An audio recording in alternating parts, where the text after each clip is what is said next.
Alors bonjour Monsieur Solignac, merci d'avoir accepté de participer à ce plateau télé un petit peu improvisé.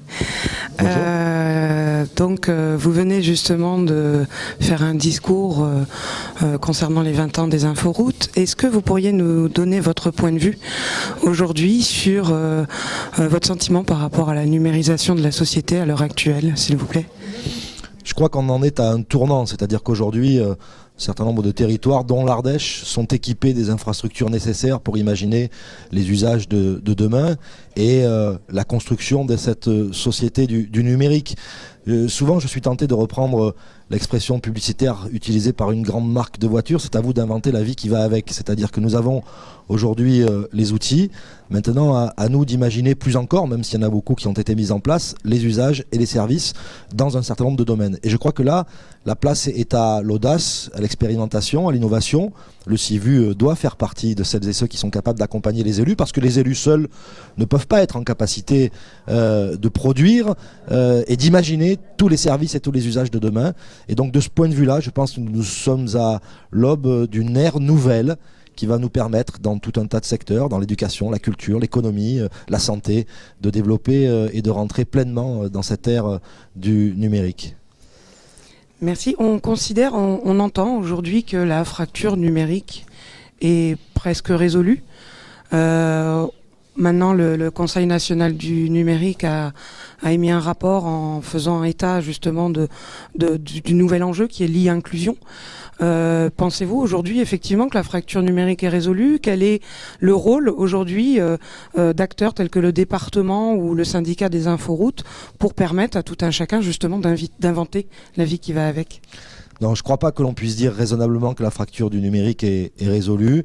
D'abord parce que l'avènement du très haut débit et de la fibre dans un certain nombre de territoires, prioritairement dans les territoires urbains, crée une nouvelle forme de fracture numérique. Il y a eu le déploiement d'une technologie que tout le monde connaît qui s'appelle la DSL, qui couvre assez bien le territoire, mais qui fait encore qu'un certain nombre de zones ne sont certes plus blanches, mais sont des zones grises, et pour lesquelles nous avons à imaginer les aménagements de demain. Et donc le département de l'Ardèche, qui a été créateur avec le département de la Drôme et le conseil régional Rhône-Alpes du syndicat mixte ADN, participe activement à finaliser cet aménagement numérique en déployant la fibre à l'usager final, ce qu'on appelle la FTTH. Et donc je crois que c'est un enjeu extrêmement important, parce qu'il ne faudrait pas que demain des territoires ruraux qui souffrent d'une forme d'enclavement géographique soient finalement victimes d'une forme de double peine et considèrent qu'on n'a pas été capable de leur apporter ces outils qui, d'une certaine manière, contribuent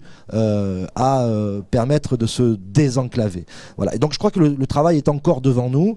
Nous avons, ces dernières années, considérablement améliorer la qualité de service. Nous avons les uns et les autres procédé à la montée en débit d'un certain nombre de territoires, mais encore une fois, je considérerai que le travail sera achevé quand nous aurons raccordé la dernière maison ardéchoise à la fibre. D'accord, donc on est quand même sur un département relativement précurseur au niveau de la fibre optique. Donc le débit s'améliore quand même d'année en année grâce à Ardèche Drôme Numérique, effectivement. Après, on a également le besoin de mailler aussi sur l'accompagnement. Vous parliez aussi des collèges, de la maintenance des collèges. Est-ce que vous pensez aujourd'hui que les structures type espace public numérique ou les médiateurs numériques qui peuvent intervenir dans les établissements scolaires, ce qu'on fait actuellement, est-ce que vous pensez que, comme on peut l'entendre dans certains cas, c'est des structures has-been? Est-ce que vous pensez que il faut arrêter et les médiateurs doivent être un petit peu partout, ou il faut au contraire continuer à soutenir ces structures qui travaillent au quotidien pour l'accès, mais aussi et surtout pour accompagner des projets citoyens, pour faire en sorte que cette vie qu'on pourra inventer avec le très haut débit, puisqu'on ne sait pas aujourd'hui quels seront les usages du très haut débit, au même titre qu'on ne savait pas ce qu'on ferait de l'électricité. Est-ce que vous pensez que ça nécessite encore à exister sur le territoire? Je pense que l'accompagnement est encore nécessaire, mais peut-être que l'accompagnement des années qui arrivent ne sera plus le même que celui que l'on a connu. La phase de sensibilisation qui consistait à faire en sorte que les acteurs de l'économie, mais aussi nos concitoyens, soient conscients de cet enjeu-là, je pense que cette phase petit à petit est derrière nous. En revanche, nous avons, je le crois, besoin d'un accompagnement sur le champ des possibles, sur tous les usages qui sont imaginables pour les collectivités, pour nos communes, pour le secteur de l'économie marchande, mais aussi pour les services, pour les hôpitaux qui sont en train de s'emparer de cette question, et qu'il convient de faire en sorte que chacun ne réfléchisse pas dans son coin, tout seul, isolément, et surtout sans cet accompagnement qui est, je le crois, nécessaire, qui suppose de l'expertise, de l'ingénierie, que l'on retrouve aussi vu. Et donc moi je pense qu'il faudra peut-être repenser la nature même de notre accompagnement, mais y mettre un terme en aucun cas. Je ne crois pas que ce soit has-been. Ce qui est peut-être has-been, c'est d'aller expliquer ce qu'est aujourd'hui la toile et Internet, parce que, me semble-t-il, un grand nombre de nos concitoyens en ont pris conscience. En tout cas, accompagner celles et ceux qui en ont besoin pour développer des stratégies, pour essayer de concevoir aussi peut-être cette question-là comme étant l'aménagement du territoire de demain. Quand on pense l'aménagement du territoire, on pense aux routes, on pense aux ponts, on pense à des infrastructures lourdes. Je pense que l'aménagement du territoire le plus important, celui qui porte en lui le plus grand nombre d'enjeux, c'est l'aménagement numérique du territoire. Et donc cet accompagnement-là, il doit se faire aussi pour que celles et ceux qui vont en bénéficier commencent d'ores et déjà à anticiper sur les usages possibles. Et donc on a besoin du CIVU notamment, mais de tous les acteurs qui sont capables d'apporter leur expertise. Effectivement, le CIVU actuellement a lancé un appel à projet en direction des espaces publics numériques pour évoluer, pour inventer justement cette nouvelle forme d'accompagnement. Et quand vous parliez d'anticiper, ça va être, je pense, ma dernière question, qu'imagineriez-vous dans les usages de demain ? Moi, je crois qu'il faut d'abord demander aux Ardéchois quelles sont leurs attentes. Et quand on interroge les Ardéchois, il y en a une qui arrive en premier. Quand on leur dit quels sont, selon vous, les grands défis en termes de services que nous avons à relever pour les 15 ou 20 ans qui viennent, et quelles sont vos attentes qui vont conditionner votre maintien sur le territoire. Réponse 1, c'est la santé. Et donc, je pense qu'il y a là un sujet majeur à traiter. Notre capacité à mettre en relation les hôpitaux locaux avec les centres hospitaliers, avec les centres hospitaliers universitaires pour disposer de spécialistes et des services des spécialistes que nous n'avons pas en certains territoires, pour réduire des inégalités qui pour moi sont inadmissibles. Savoir que l'on est 8 fois mieux dépisté pour le cancer du sein dans la vallée du Rhône que sur la montagne ardéchoise, ça n'est pas entendable. Et le numérique peut nous permettre, ces outils-là peuvent nous permettre de réduire ces inégalités. Ensuite, je pense qu'il y a l'éducation.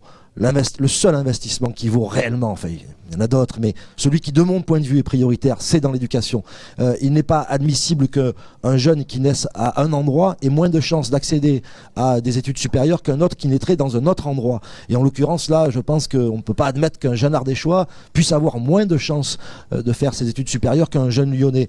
Et par conséquent, là aussi, nous avons en termes à réfléchir avec l'éducation nationale, mais en termes de services et d'usage, nous avons un grand défi à relever. Donc si je devais en positionner deux, et j'en rajouterai un troisième, c'est la santé, c'est l'éducation, avec son corollaire incontournable qui est la culture, et puis c'est toute la question de l'économie. Comment est-ce que l'on doit repenser un modèle économique qui peut-être aujourd'hui a vécu, la question de l'économie collaborative qui perturbe beaucoup de monde, qui est en train finalement de bousculer ce modèle-là, parce que l'économie collaborative, elle a du sens évidemment. Peut-être ne profite-t-elle pas assez à la redistribution des richesses à laquelle je suis très attaché. Voilà, donc ce sont les trois sujets, me semble-t-il, qui sont incontournables: santé, éducation, économie.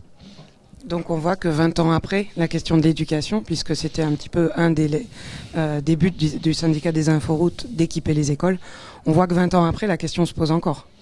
Mais la question se pose encore, elle se posera toujours et elle se posera éternellement, tant mieux, parce que les télécommunications, en tout cas c'est comme ça que moi j'essaye de les promouvoir, c'est d'abord l'accès à la connaissance et au savoir. C'est ça qui est le plus important. Et lorsque l'on veut pouvoir s'épanouir dans une société, lorsqu'on veut pouvoir réussir dans sa vie personnelle, ça passe par un bon accès à l'éducation et au savoir. Donc c'était le point de départ du CIVU, mais ça doit rester le fil conducteur de l'action que doit mener le syndicat mixte. Je vous remercie. Merci.